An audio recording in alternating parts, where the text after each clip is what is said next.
اس کے ہاتھ تیزی سے چل رہے تھے، ڈول کافی اوپر آ گیا تھا اور عین اسی وقت ڈول جھٹکا کھا کے ذرا سا نیچے کھسکا تھا۔ بچے کے منہ سے زوردار چیخ نکل گئی۔ باریال نے دیکھا ڈول کے بالکل قریب بندھی رسی پرانی ہونے کے باعث گل سی گئی تھی۔ تبھی وہ شاید اس صحت مند بچے کا وزن برداشت نہیں کرتے ہوئے جگہ جگہ سے ادھڑنے لگی تھی۔ ڈرو مت، میں ابھی تمہیں نکال لوں گا۔ اپنی پریشانی پر قابو پاتے ہوئے اس نے بچے کو تسلی دی اور مزید تیزی سے رسی کھینچنے لگا۔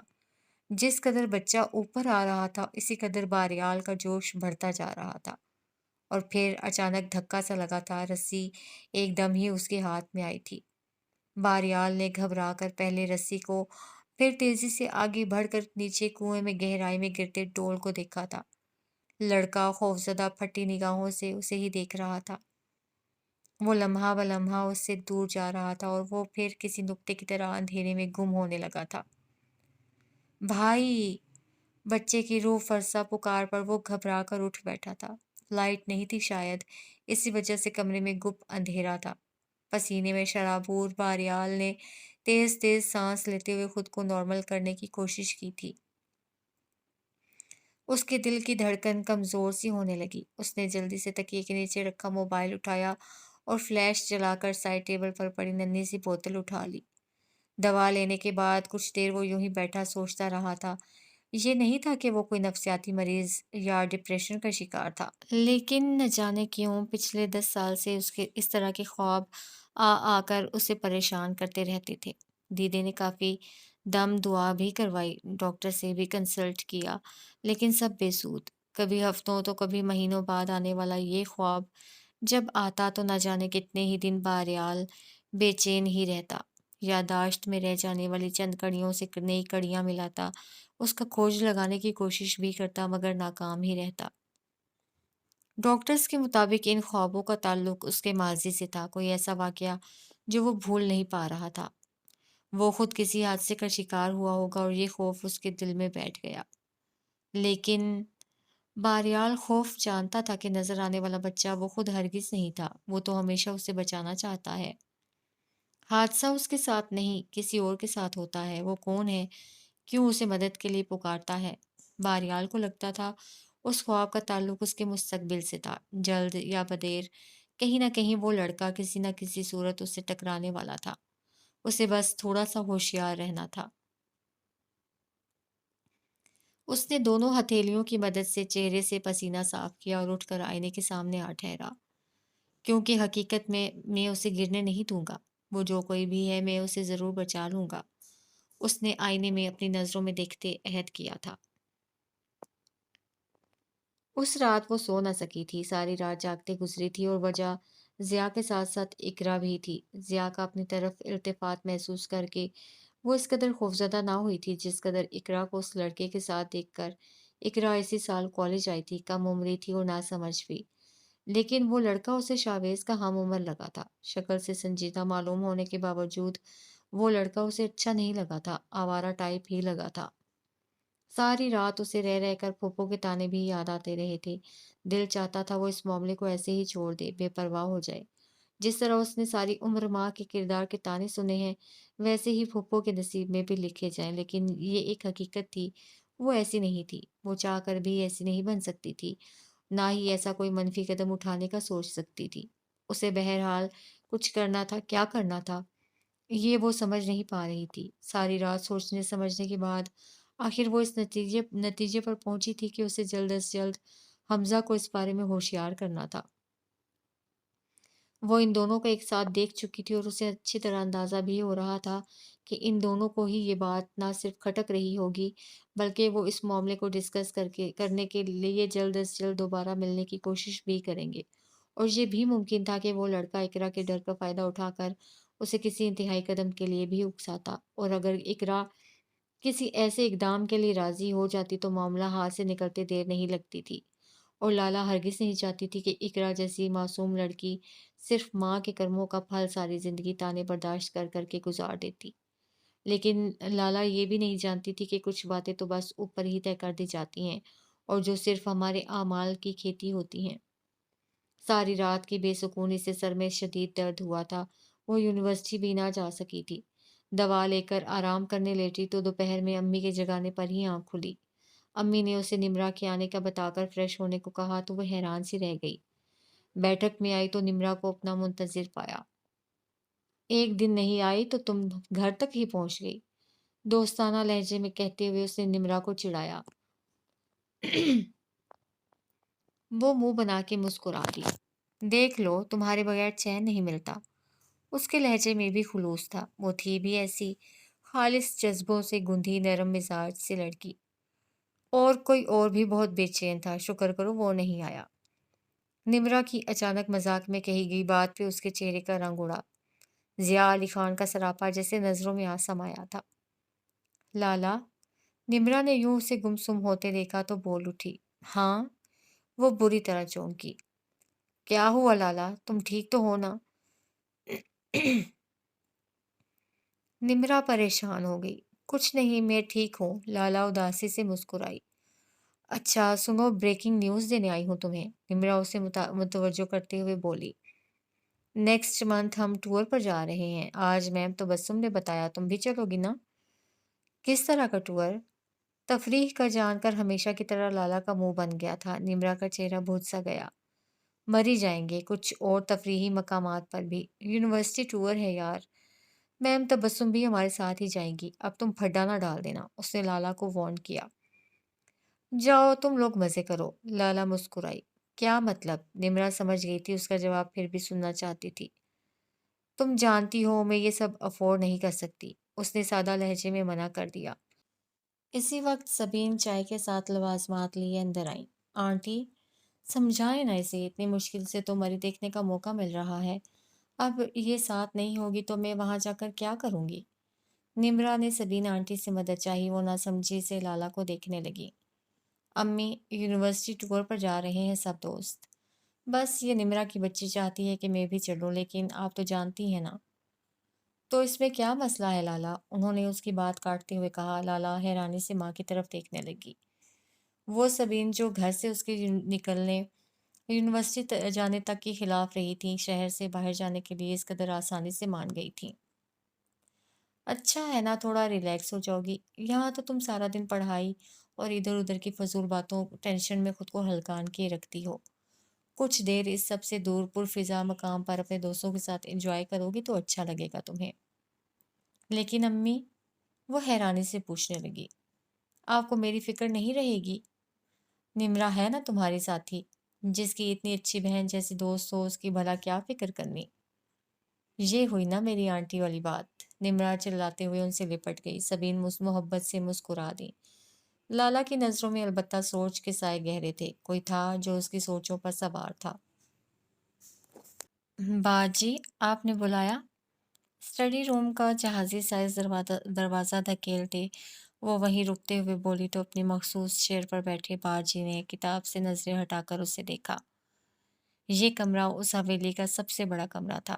ملازموں سے سنا تھا کہ یہ کمرہ سہراب علی خان کے بڑے بھائی نے بہت محبت سے بنوایا تھا۔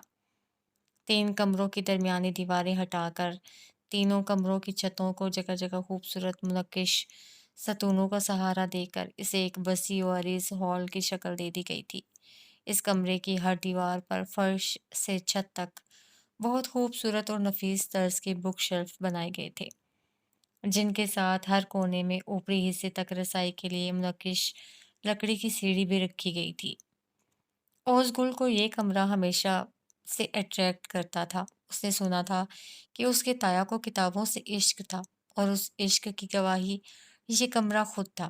نہ جانے کیسے یہ جنون اوزگل میں منتقل ہوا تھا، اسے بھی کتابوں سے عشق تھا، حالانکہ وہ صرف مڈل پاس تھی، لیکن کتابوں کے جنون میں اس کا علم حائل نہیں ہو سکا تھا۔ کبھی کبھی اس کا دل کرتا وہ فراغت سے اس کمرے کے خوابیدہ ماحول میں بیٹھ کر سارا دن کتابیں پڑھتے ہوئے گزارے، لیکن یہ کمرہ صرف باجی کے زیر استعمال تھا، اور یہاں کسی کو بھی آنے کی اجازت نہیں تھی۔ گل مینا آ سکتی تھی، لیکن اسے کوئی ایسا شوق نہیں تھا۔ کتابوں کو دیکھ کر تو وہ یوں بھاگا کرتی جیسے کوئی بدروح دیکھ لی ہو۔ سو اوزگل کا یہ جنون ایک خواب ہی رہا تھا۔ اب بھی اسے باجی نے یہاں بلایا تھا، لیکن وہ دروازے پر ہی رک گئی تھی۔